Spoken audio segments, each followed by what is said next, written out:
Servus Männer, it's Red Pill Germany again. Today I want to tell you about how Germany is basically castrating itself. What I mean is that male virtues are no longer allowed to exist or to be upheld by society and by men. But that is a general point to be made, and I mentioned that also using many examples in the past, but today I want to give two more examples. One of them is, a little bit longer present already, and the other one, the second one, is more recent. What I'm talking about is our special forces in Germany. Yeah, we have special forces in our military, and we also have special forces in law enforcement. And the military version is called KSK, Kommando Spezialkräfte. That is like, Commando Special Forces or something like that. It's pretty much self-explanatory, the name. They are stationed in Calw, as far as I know at least, and they are the special forces of our military. I think they have a good reputation. They know what they're doing.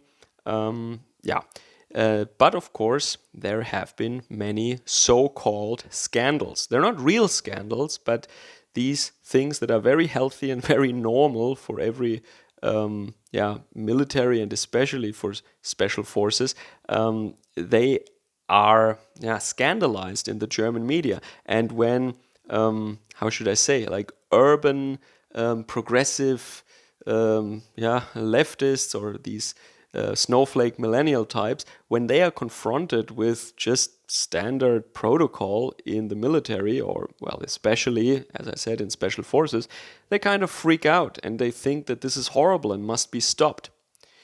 And the same is to be, or can be said for our police. There it is called SEK, Sondereinsatzkommando. That means a commando for special tasks, or Einsatz is employment. Well, it's a mission or something, special missions. Special deployment, something like that. Anyway, these are just special forces, and there in Frankfurt specifically, in Hesse, there was a scandal now involving private chat messages that were right-winged. Can you believe it? Right-winged police officers, right-winged military members, special forces members. Crazy, right? How can that be? Absolutely insane to make a scandal out of that. But I want to go into a little more detail in the case of the SEK. So just that you understand what I'm referring to here, okay? So there was apparently journalists visited them and they inspected their rooms or their offices, and they said, "Oh, this is toxic masculinity, and this is hyper masculinity, and a sickening core spirit that went way too far." They said that they even, get this, I hope you're sitting down, they have a pull-up bar there. Can you believe that? A pull-up bar where they do pull-ups. Can it get more toxic than this? Of course, there are more details. Apparently, there was a comrade of theirs that died during a mission, and they have a life-size picture frame in a hallway somewhere, I guess. This is what I understood from the part of the article that was public, at least. And then there is a pull-up bar, and if you go past that picture, you have to do a pull-up in commemoration or in remembering your fallen comrade, so to speak. I mean, this is how groups like that deal with the stress, and yes, let's call it that, with the trauma maybe of losing a dear comrade in their mission to protect people and to hunt criminals. This is a way how they cope with that, how they deal with that. And maybe a liberal arts millennial city dweller doesn't really understand that, but hey, nobody asks them. Nobody would have the idea to ask these 45 kilogram, well, I should say that probably only their chromosomes can tell you that they're still men. These people, nobody would ask them to do anything dangerous or anything that requires any strength or courage or anything, right? So, of course, they can't relate to it. It's absolutely ridiculous to scandalize that. And then, right wing chat messages. So, I have never read what exactly these people say. I don't know if that was even published. I looked for it, I didn't find it. Probably they don't want to disclose it, or I just didn't find it. I don't know. But what does that even mean? Right wing text messages. So what? I mean, are you really surprised that somebody who is expected, who is told by society, look, it is your job to protect us. Yeah, that's why you are an officer of the state, you get a nice pension, and yes, you're in a somewhat privileged position, you're in this elite group with all the bragging rights, and you can feel a little bit superior to all the others, sure. But we ask that when the going gets tough, when it gets really dangerous, then the normal officer doesn't cut it anymore, and you guys have to go in. That is risky, that is dangerous. And of course, these people are right winged. What do you think? I mean, right winged in the modern definition, not in the old one. Because what is right winged these days? If you have a little bit of pride for your people, for your nation, for your society, that's already right winged. And these people are expected to die for our country, in the case of the military, and to die for law and order. Yeah? Get this. They're expected to die in order to ensure law and order.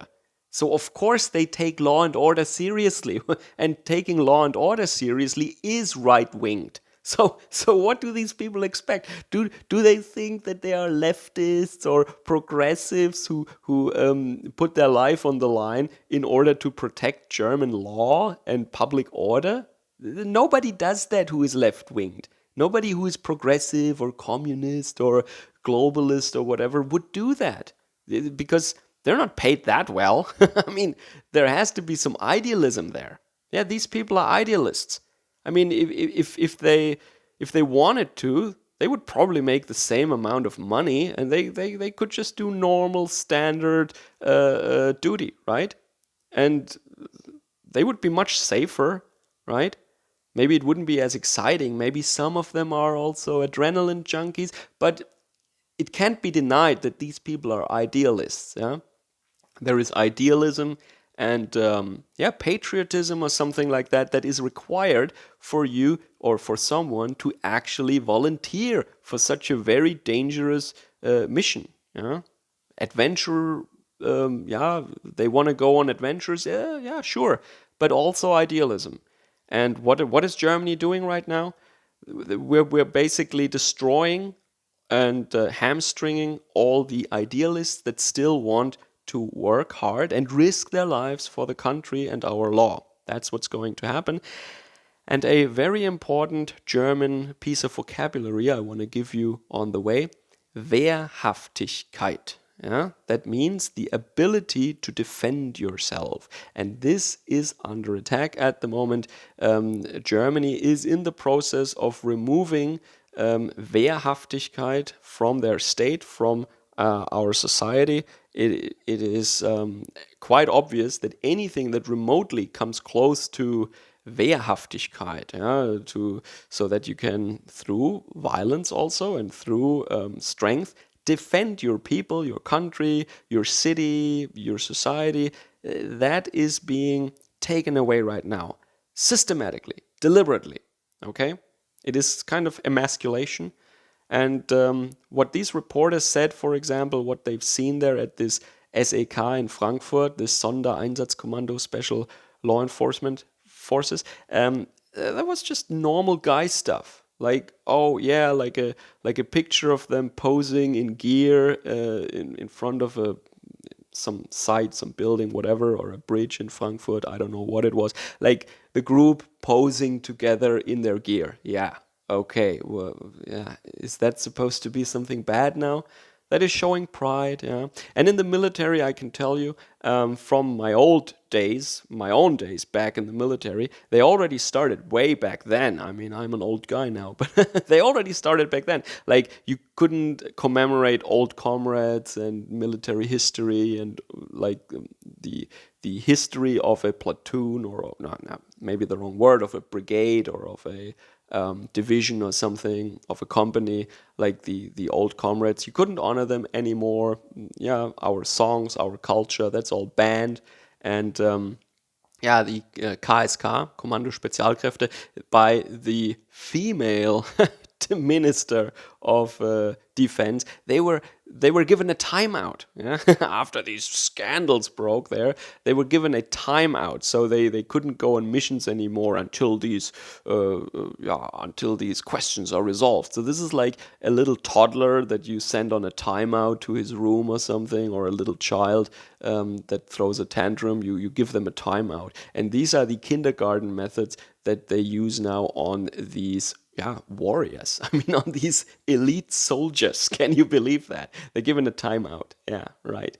Okay, so just so that you guys know, Germany will not start any wars, we won't win any wars, and we can't even defend ourselves anymore. It's not that we are only weaklings or something. We have very capable, very strong guys among our ranks, but they're not allowed to do their job. And if they actually do their job, they get punished. It becomes a media scandal. And there is this well-oiled machine now already that I mention a lot, the media, politics, and NGOs, and all these things, and also the courts, the judges, the DAs. Yeah.